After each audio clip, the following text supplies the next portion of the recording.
Bom, pessoal, essa é a nossa segunda aula sobre Aristóteles.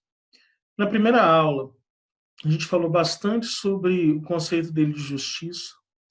A gente vai continuar a falar um pouco sobre essa ideia de justiça para ele e falar um pouco também do método que ele desenvolveu para conseguir buscar a verdade, para conseguir entender como o mundo funciona. Então, a gente vai aprender nessa aula um pouco sobre o silogismo da lógica menor de Aristóteles, que é como deduzir as coisas, como compreender o mundo. Bom, primeiro, a noção de virtude, né, e de ética por Aristóteles. Né?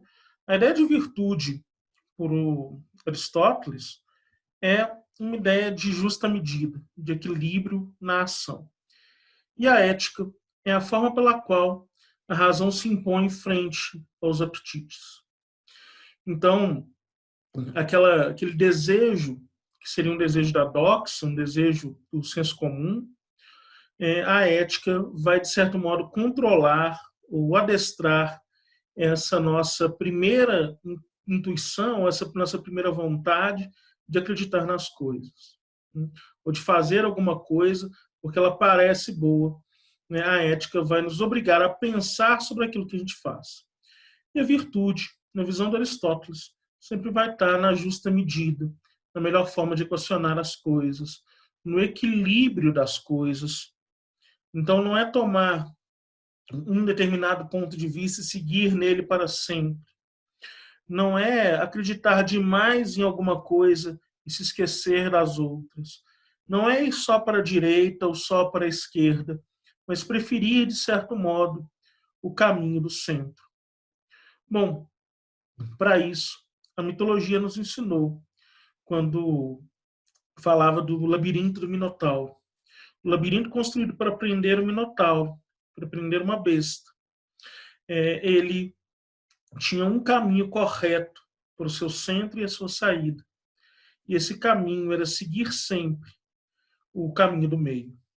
Não era nem ir para a direita, nem ir para a esquerda em uma estrada, nem em uma determinada rota, mas é sempre seguir o caminho do meio, sempre seguir o caminho do equilíbrio.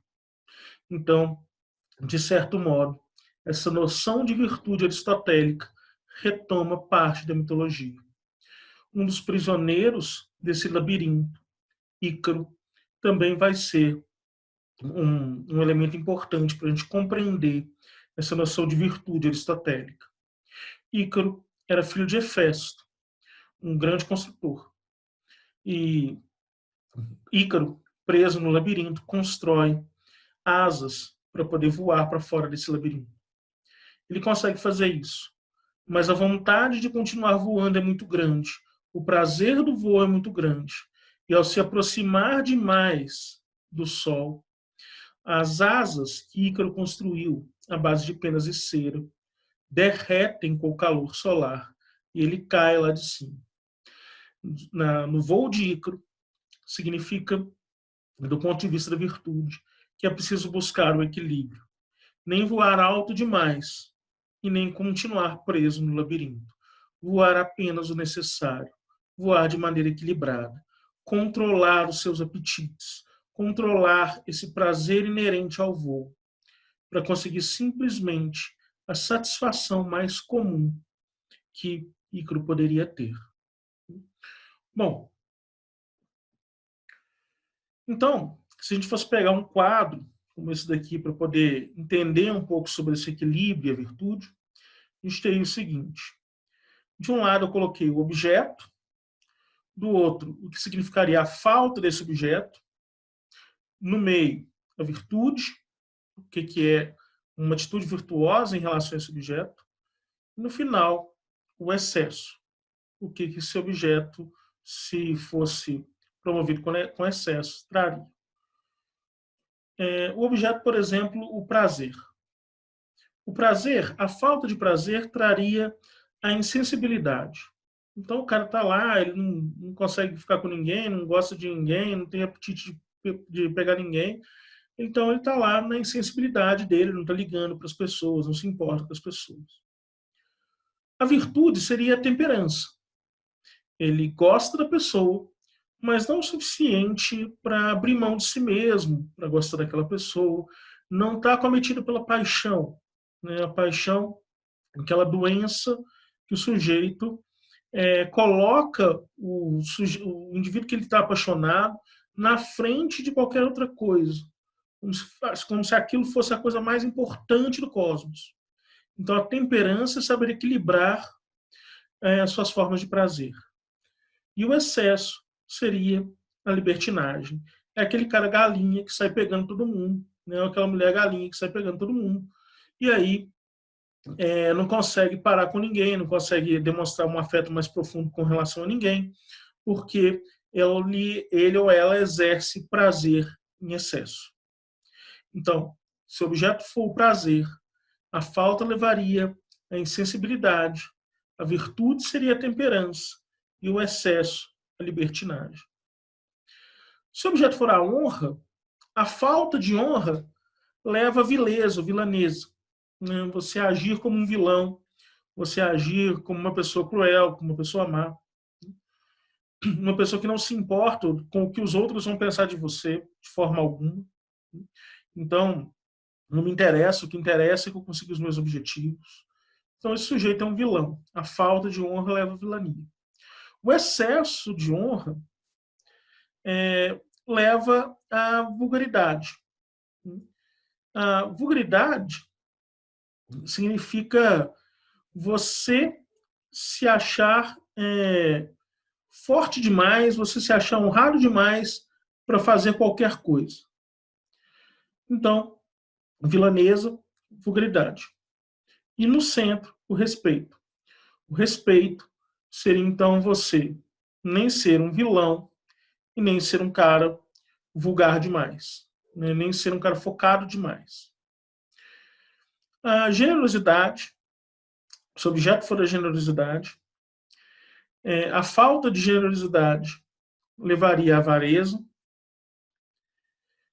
o excesso de generosidade levaria à prodigalidade, que é aquele sujeito que dá todas as coisas que ele tem, não se importa muito com os bens materiais, e a virtude estaria na liberalidade. Ele sabe equilibrar aquilo que ele pode entregar para os outros de presente, porque ele é uma pessoa generosa, mas também sabe o que ele pode necessitar por ele mesmo.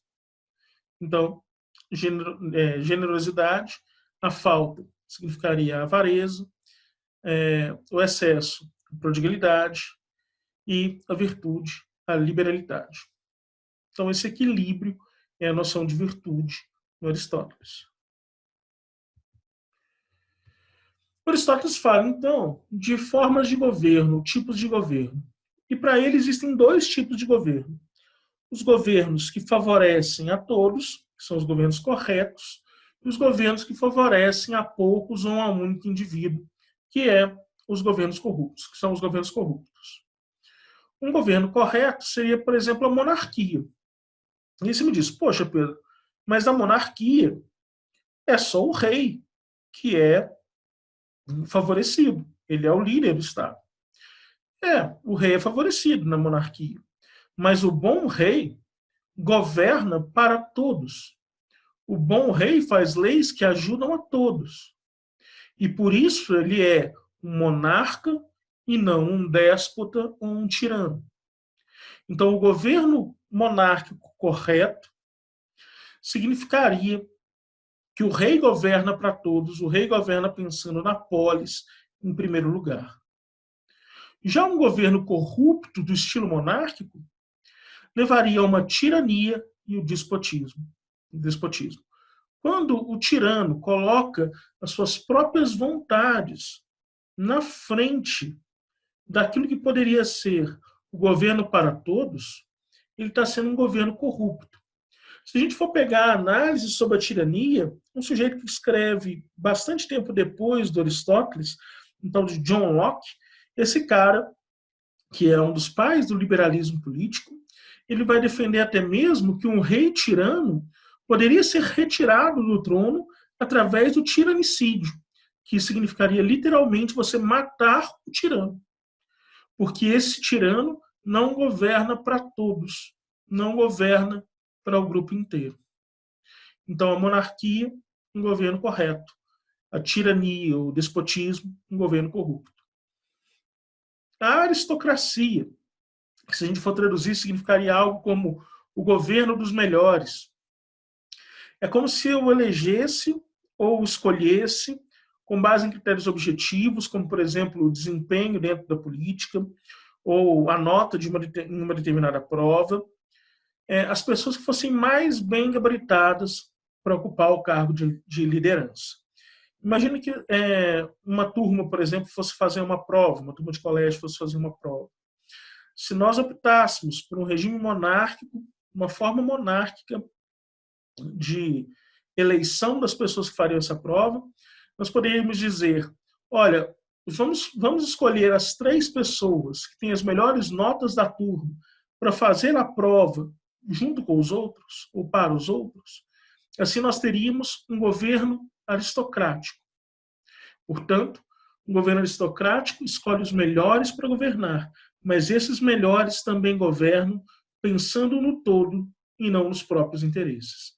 Diferente do que seria o governo de um pequeno grupo de pessoas, que não necessariamente são os melhores, pois eles governam para si próprios, eles governam pensando só nos próprios interesses e não nos interesses coletivos.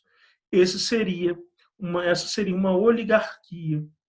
Uma oligarquia, então, é o governo de alguns, pensando apenas nos próprios interesses. Um outro governo correto seria a política, né? Ou governo de política, que significaria um governo onde a maioria governa, e a maioria governa pensando em todos, pensando no grupo como um todo, na polis como um todo. Diferente, por exemplo, do que acontece nas democracias e na demagogia, na visão do Aristóteles.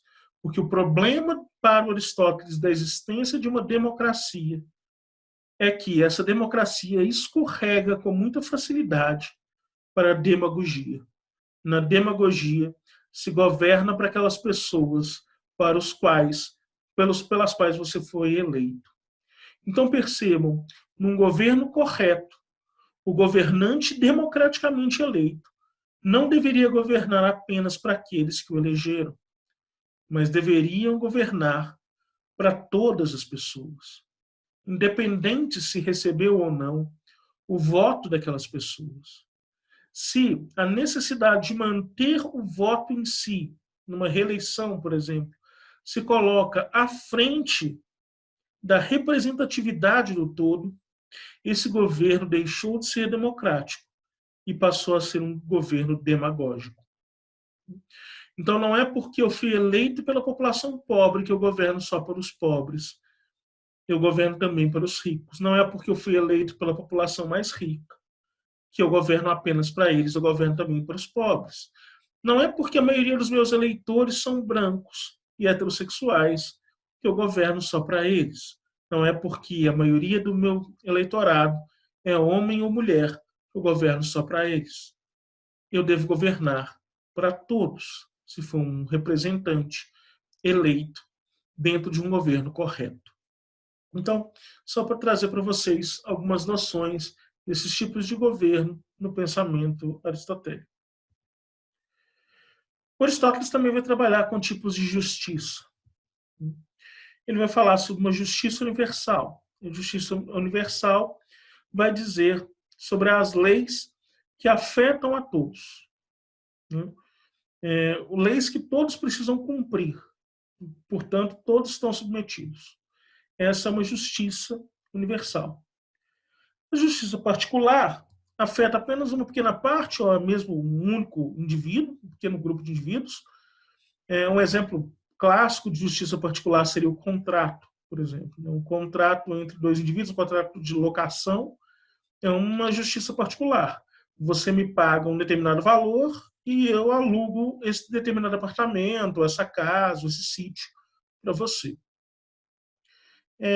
Essa justiça particular, ela pode ser, então, distributiva, que significaria, então, dar a cada um aquilo que lhe é devido, na medida de seus méritos, e pode ser, então, corretiva, que visa restabelecer o equilíbrio rompido entre os particulares. Então, quando eu tenho uma justiça distribuída, distributiva, eu estou dizendo sobre como os determinados objetos que foram acordados entre os indivíduos podem se distribuir.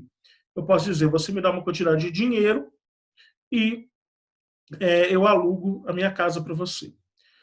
Quando eu digo sobre uma justiça particular corretiva, eu estou tentando restabelecer o equilíbrio rompido entre as partes. Eu digo, por exemplo, olha, eu te aluguei essa casa no ano passado e no ano passado eu te aluguei ela por R$ 500 por mês. Mas como teve inflação e tal, esse ano eu vou precisar subir um pouco o seu aluguel e ao invés de R$ 500 por mês, eu vou te cobrar 550, pode ser? Bom, essa é uma justiça corretiva, que corrige aquilo que está estabelecido previamente no contrato. Afinal de contas, essa correção foi necessária porque o valor do dinheiro mudou ao longo do tempo. Então, justiça particular, distributiva e corretiva. Ela também pode ser política ou doméstica. Ela é política quando dá conta de toda a polis, de toda a cidade. E ela é doméstica quando reside no interior das residências, das casas. É bem interessante lembrar que nessa época a oikos, que é a casa, dá origem à palavra oikonomia, ou economia, se a gente for pensar hoje em dia. E que, de certo modo, o governo da polis estava também ligado à ideia da oikos, né? A ideia de uma economia. É como se a economia doméstica ela se transbordasse para a polis. Era como se houvesse uma ligação entre as relações sociais estabelecidas dentro da casa e as relações sociais e políticas estabelecidas na polis. Então, o governo dentro de casa, as formas como as coisas se organizam dentro da sua casa, é a economia, o governo doméstico. Bom, a justiça também pode ser legal, quando ela é definida pela polis, geralmente dentro de um estatuto.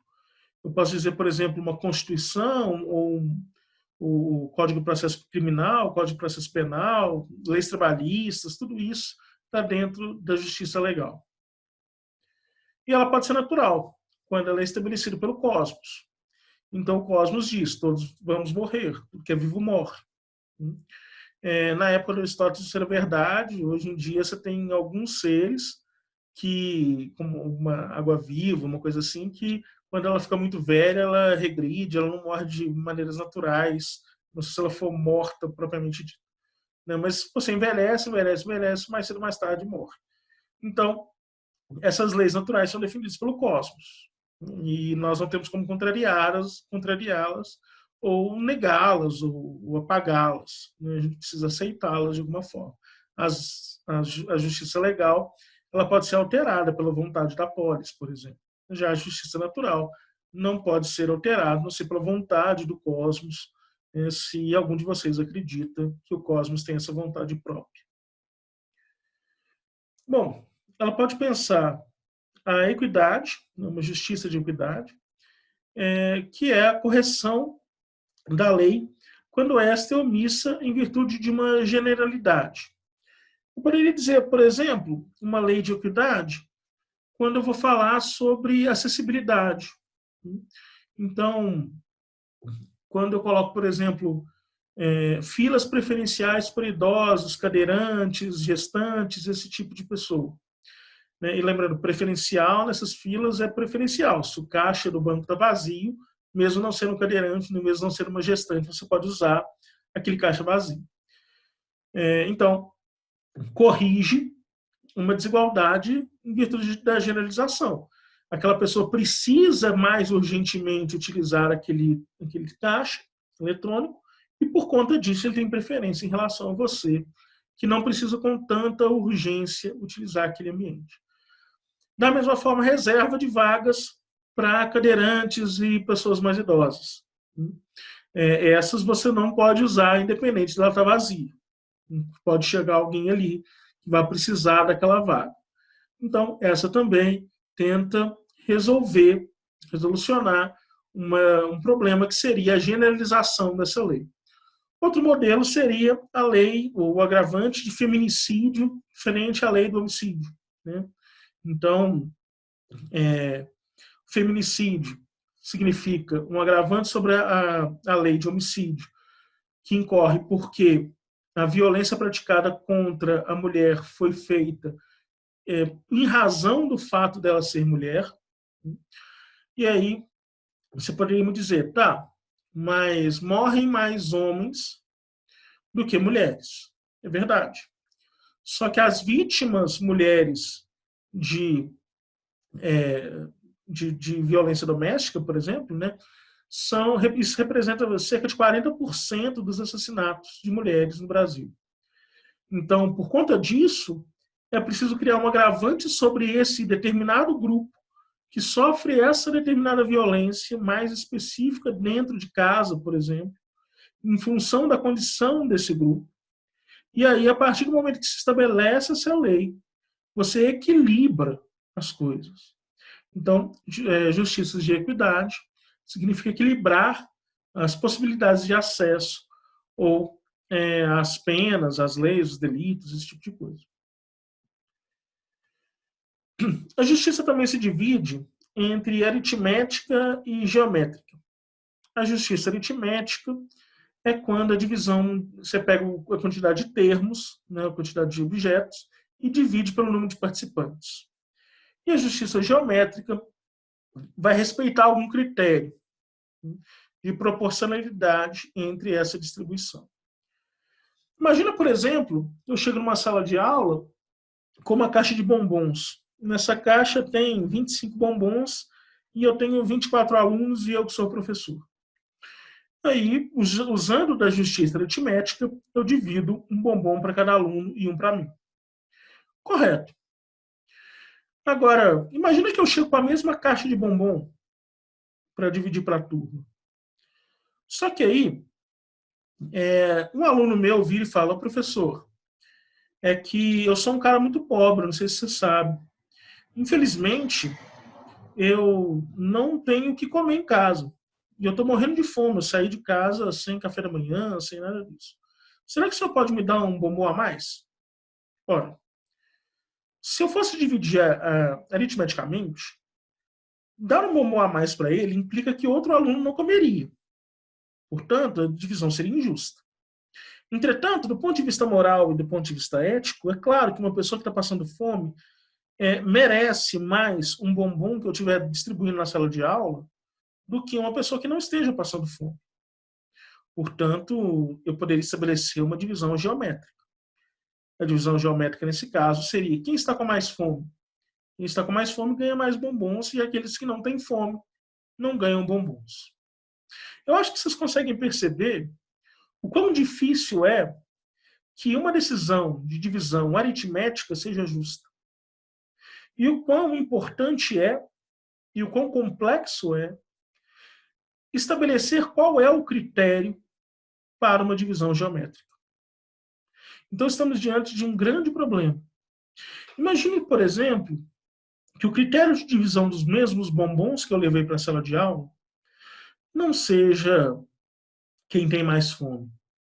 Eu poderia dizer para a turma, galera, eu vou pegar 3 bombons aqui, porque eu saí de casa sem tomar café, beleza? Então, vocês vão ter que dividir esse resto aí para vocês. E aí um dos alunos levanta a mão e fala, professor, não é justo que o senhor pegue 3 bombons. Eu, por quê? E o aluno me responderia, não é justo porque o senhor é gordo.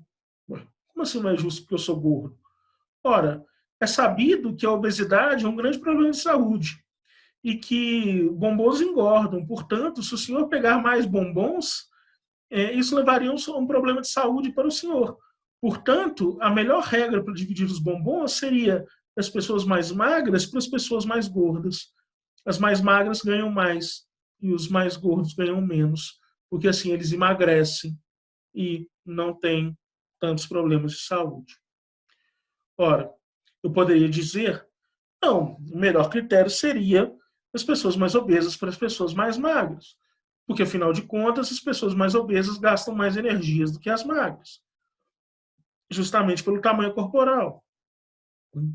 Então, vocês conseguem entender a dificuldade de se estabelecer qual é o critério para a simples divisão de bombons.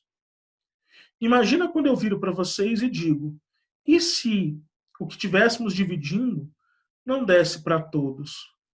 Como, por exemplo, leitos de hospital, ou como, por exemplo, vagas na universidade pública. Qual é a melhor forma de dividir? Aritmeticamente, boa parte das pessoas sairia perdendo. Geometricamente, qual é o critério válido para dizer que uma determinada pessoa merece, em detrimento de outra? Portanto, é sempre importante pensar qual é a forma de justiça que nós estamos discutindo. Qual é a melhor forma de justiça para dividir recursos escassos, para entender como essas relações de justiça e de ética poderiam se dar. Portanto, é justo que as pessoas com maior nota na prova do Enem sejam aprovadas nas universidades públicas? Ou será que é justo que as pessoas mais pobres tenham alguma vantagem frente às mais ricas, porque elas não podem pagar por uma universidade? Será que dentro da universidade, a distribuição, por exemplo, de bolsas de alimentação, que é um ticket de restaurante para você comer no RU, né, no restaurante universitário, será que eles também deveriam respeitar o critério de merecimento por nota? E, portanto, os alunos que tivessem as maiores médias dentro da universidade, eles teriam bolsa alimentação, enquanto os piores alunos não teriam? Ou será que é preciso encontrar um equilíbrio entre a necessidade que o sujeito tem de almoçar no restaurante universitário, porque ele não tem dinheiro para comer em outro lugar, e o desempenho acadêmico daquele sujeito na universidade? Ou será que deveríamos simplesmente ignorar o desempenho acadêmico daquele cara? Porque se ele precisa comer, se ele está passando fome, seria justo que ele recebesse esse ticket de alimentação.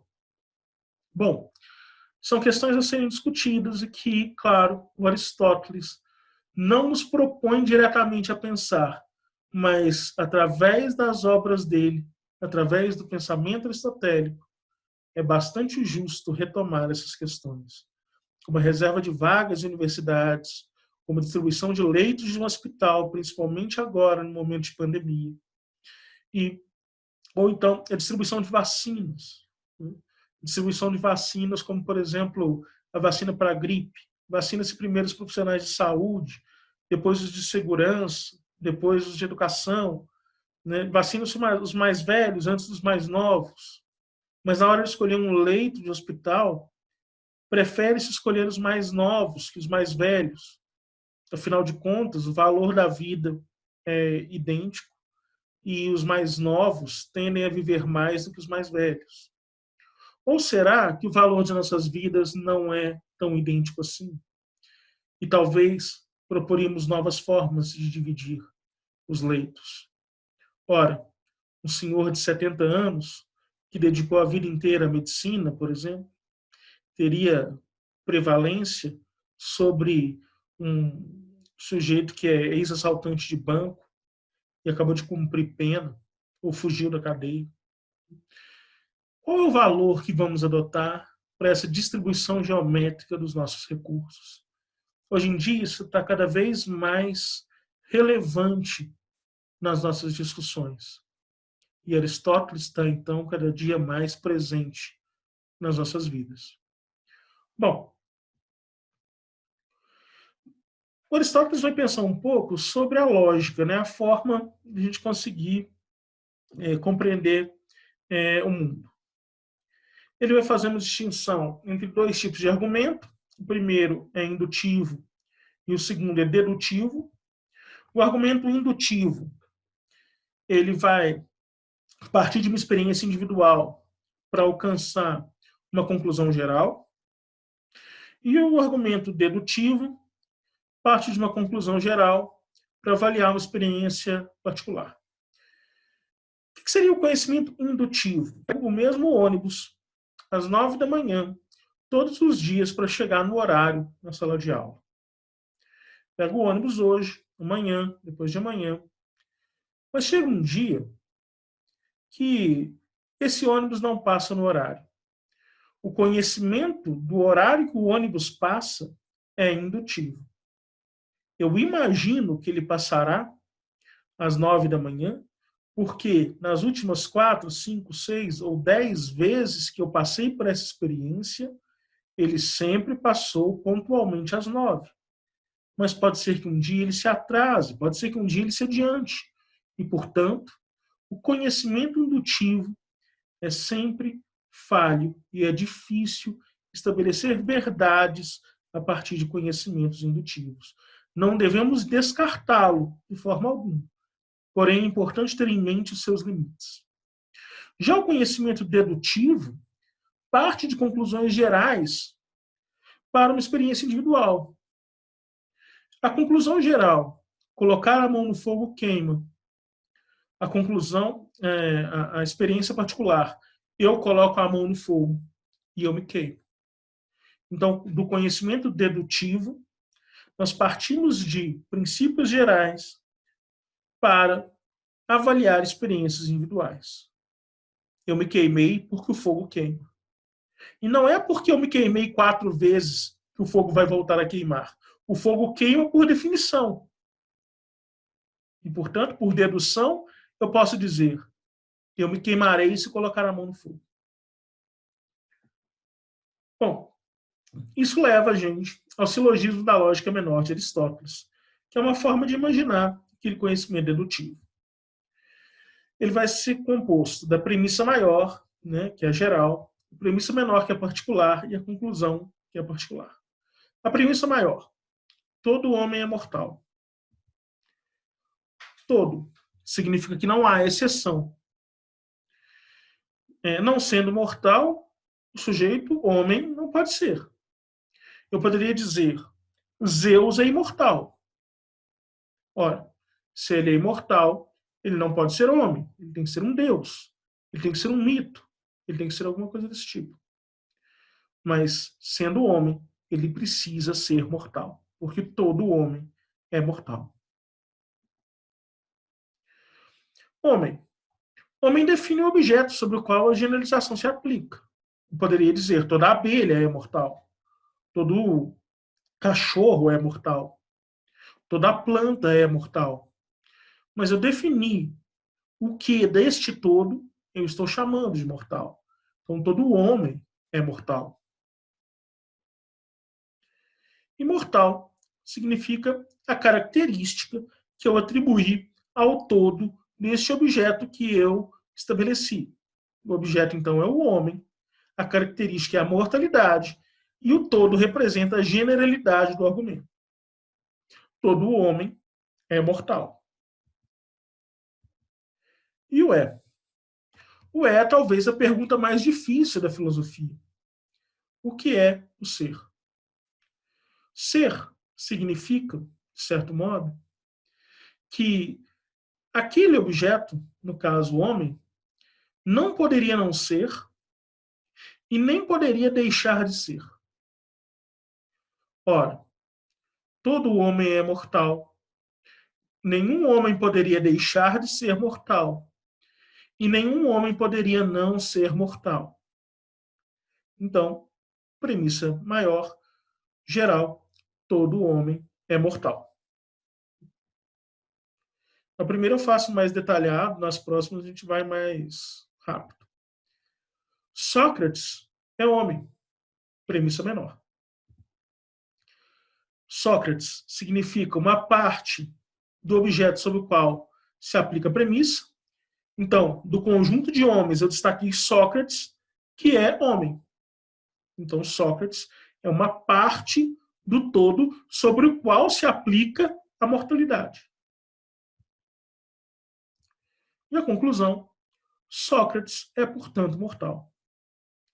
Ou seja, eu aplico a característica geral que eu que eu coloquei sobre o objeto para o recorte que eu fiz do objeto.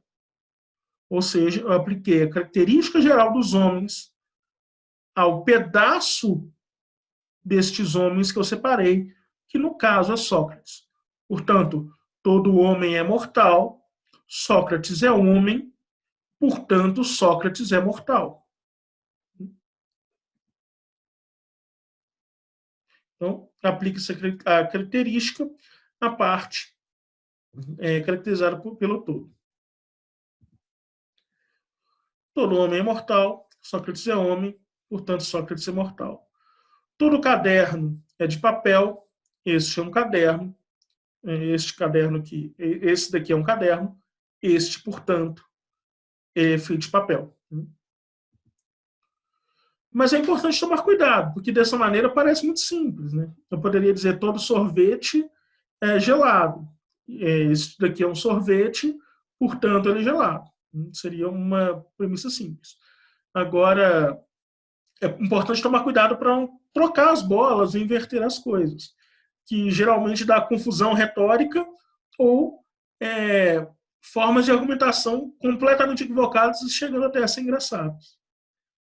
Por exemplo, todo caderno é de papel. Esta agenda é feita de papel, logo essa agenda é um caderno. Não. Você não selecionou a parte do todo. O objeto que se debruça sobre nós, que nós debruçamos sobre ele, é o caderno, não as agendas. E, portanto, eu sei que os cadernos são feitos de papel. As agendas pouco me importam. Portanto, essa definição seria absolutamente incorreta. Todo caderno é de papel, esta agenda é feita de papel, logo, essa agenda é um caderno. Não. Toda abelha voa.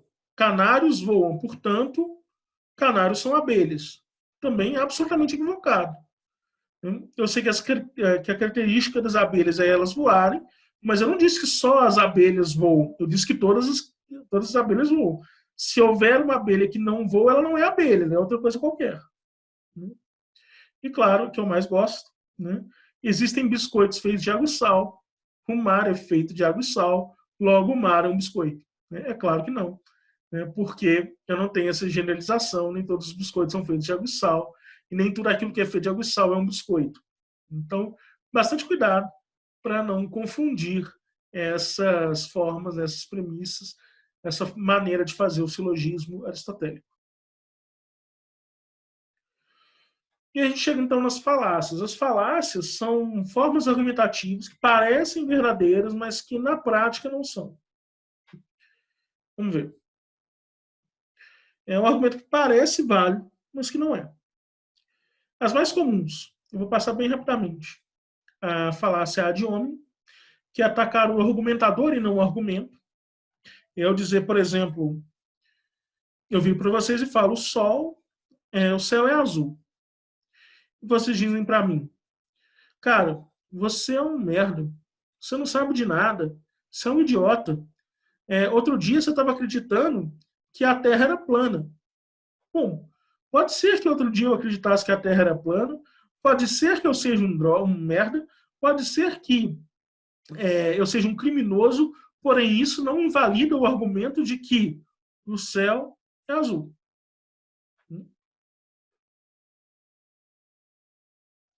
Outra forma de falácia é depois disso, logo por causa disso. Que é a falácia da falta analogia entre causa e efeito.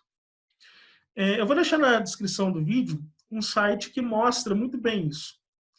Ele compara gráficos que parecem ser influentes um sobre o outro, mas que de fato não são. Por exemplo, o aumento de casos de morte por infarto nos Estados Unidos é proporcional ao consumo de pipoca na Europa. Eu posso ter um gráfico que mostra que essas duas coisas aumentam geralmente na mesma época do ano, porém elas não têm nenhuma causa e efeito, uma relação de causa e efeito. Depois disso, logo por causa disso, eu posso dizer assim, eu tive coronavírus e tomei hidroxicloroquina. Porque eu tomei hidroxicloroquina, eu melhorei. Mas eu poderia dizer, eu tive coronavírus, tomei Coca-Cola. Portanto, eu melhorei por conta da Coca-Cola. Bom, a gente só sabe isso através de testes e estatística. A gente não sabe isso através de chute. Portanto, é uma falsa analogia. Eu posso, por exemplo, num dia ir ver um jogo do Atlético, eu sou atleticano, e aí nesse dia eu resolvi colocar uma cueca diferente. E por conta disso, o Galo ganhou. Porque eu coloquei essa cueca diferente e o Galo ganhou, ele não ganhava há muito tempo, assim como eu não colocava essa cueca diferente há muito tempo, eu associo que o Atlético ganhou porque eu coloquei aquela cueca naquele momento. Falsa analogia, porque não há nenhuma relação de causa e efeito dentro dessa relação entre o uso da minha cueca e o desempenho do Atlético no futebol. Falsa analogia compara duas coisas como se fossem semelhantes, quando de fato elas não são. Eu poderia dizer assim: o céu ele é azul, assim como a água é azul. Portanto, o céu é feito de água.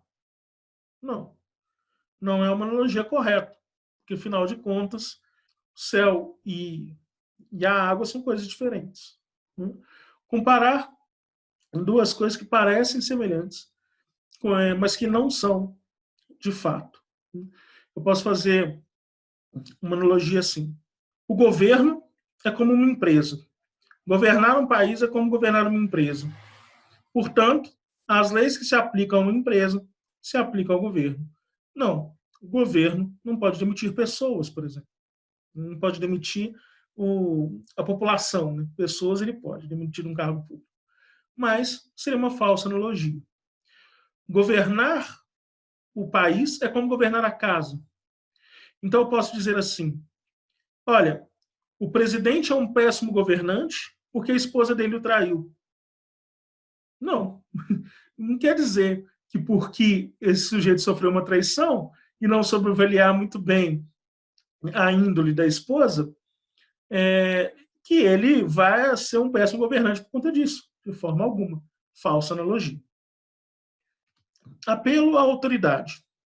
Desconsidera o argumento em prol do título do argumentador. Esse apelo à autoridade, ele vale a pena pensar um pouquinho sobre ele, que ele é relevante. Assim. Saiu um texto uma vez na internet, onde, teoricamente, uma professora corrigia o português do Lula e da Dilma. Mais tarde, descobriu-se que essa professora realmente existia, ela era doutora, mas ela era doutora em engenharia, na Universidade de Paraná, se não me engano. Então, o conhecimento que ela tem em engenharia não significa que ela saiba o português. Portanto, é um apelo à autoridade, porque ela realmente tem o título de doutora, né? Porém, não quer dizer que o título de doutorado dela se aplique a um determinado ramo do conhecimento. É como se eu dissesse para vocês, respeitem a minha forma de pensar matemática, porque eu sou doutor em História. Não faz o menor sentido. Porque a autoridade se aplica apenas àquele ambiente onde você conhece as coisas. Naquele ambiente em que você estudou. Um aluno discordasse de mim durante o argumento na sala de aula, e eu dizer para ele, mas eu sou seu professor, como é que você vai discordar de mim? Não interessa quem eu sou. Interessa se o meu argumento é válido e o do aluno é inválido. Portanto, apelo à autoridade é sempre que eu esqueço o argumento para dizer sobre o argumentador. Inversão do ônus da prova. A inversão do ônus da prova exige, por exemplo, uma prova de negativa. Basicamente, o ônus da prova significa quem deve provar as coisas. O argumento, a falácia do argumento com o ônus da prova é quando eu digo, por exemplo, eu acredito que Deus existe. Se você não acredita que ele existe, me prova que ele não existe. Bom, espera aí. Para eu provar alguma coisa, eu não provo uma negativa. porque eu não vivi todo o tempo. E eu não viverei todo o tempo. Significa, eu posso dizer para você, não existem ratos azuis. Bom, significa que todos os ratos que nós conhecemos não são azuis. Porém, não significa que eles não poderiam existir no futuro ou que eles não existiram no passado.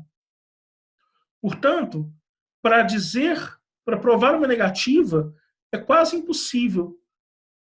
Você não sabe se existem ratos em outros planetas, você não sabe se existem ratos no subterrâneo da Terra que a gente ainda não descobriu, você não sabe o todo para poder dizer que algo não existe propriamente. Agora, para argumentar contra a existência de alguma coisa, eu vi, por exemplo, digo, todos os ratos são brancos. Você poderia argumentar para mim dizendo, não, olha aqui, um rato preto. Quando você me mostra isso, o ônus da prova é seu. Porque, afinal de contas, eu não tenho condições de avaliar todos os ratos que existem na face da Terra. Agora, você poderia me contrapor dizendo isso. Não, está aqui, ó, tem um rato aqui. Agora, eu posso dizer, deuses não existem. E aí você teria que mostrar, olha, está aqui um Deus. Seria uma forma de inversão do ônus da prova. A falácia da rampa escorregadia ou bola de neve, que é tirar conclusões muito maiores do que as premissas permitem. Eu dizer, por exemplo, sou contra a legalização da maconha para usos medicinais. Sou contra porque a legalização da maconha para usos medicinais é o primeiro passo que levará à legalização da maconha para uso recreativo. E a legalização da maconha para uso recreativo vai acabar acarretando no consumo maior de drogas por todas as pessoas e a legalização de outras drogas para além da maconha, como, por exemplo, drogas sintéticas, como a cocaína e o crack. Isso resultaria no caos social, porque, afinal de contas, a droga vai levar ao problema social escalar de uma maneira que nunca antes aconteceu. Ora, eu estou discutindo simplesmente o uso da maconha para fins medicinais. Eu não estou argumentando sobre o uso recreativo, eu não estou argumentando sobre outras drogas, eu estou argumentando simplesmente sobre um determinado pedaço da argumentação. Eu não estou falando sobre as consequências para muito além disso. Então, escalar essas consequências, tentar prever essas consequências, é a falácia da rampa escorregadia ou da bola de neve. Essas são as principais falácias. E aqui a gente termina essa aula. Na próxima aula, a gente fala mais um pouquinho do Aristóteles, só para terminar o pensamento dele. E aí vamos seguindo adiante. Grande abraço.